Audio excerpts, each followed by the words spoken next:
how you don't want to call yourselves a political band, but you seem to be a lot more aware and sort of into serious stuff than a lot of other bands are.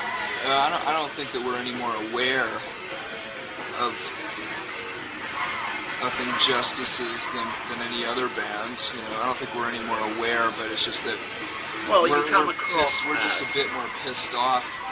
We're probably more pissed off about it, so we speak our minds more often than a lot of bands do. There aren't very many bands.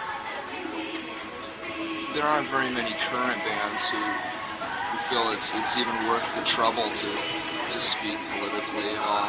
So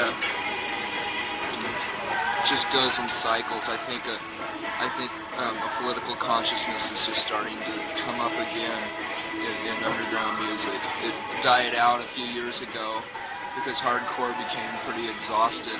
Yeah. And so I think it's just reverting back to that same kind of energy. I feel a pretty good vibe from it. I noticed there are a few bands just starting to speak out a bit more, so I'm kind of excited about it. I don't know. It's not really like a planned decision we've made. It's not. No, but when you write, when you write message. lyrics and when you get, you think in that sense a little bit. Well, or is just you being really pissed off on my own of yourselves? No. I think in that sense on my own. Like when I'm not writing music, I'm sure it bleeds into our songs, but I don't like to make it obvious that that's what is my main concern.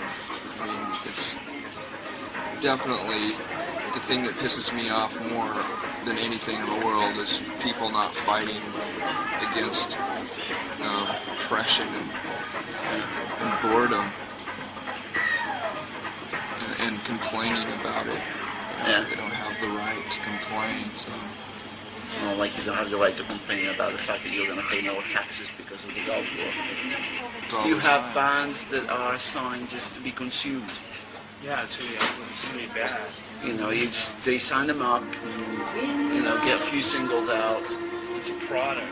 Well, most of those bands want to be consumed too. Yeah, but then you end up people like Guns N' Roses who start out as a reaction, as a fuck you kind of band. But then they end up being such assholes. Because they are assholes. They were assholes in the first place. I don't think there's anything special about that band other than they had tattoos, and that seemed rebellious, and they were alcoholics. And in order to make their alcoholism a substantial part of their band, they exploited it and said, we're being rebellious, you know. And really, they're just nothing but obnoxious idiots.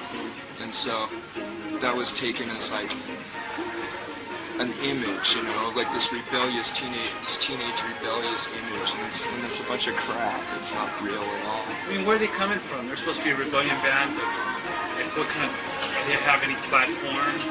Where are they coming from? You know what I mean? They just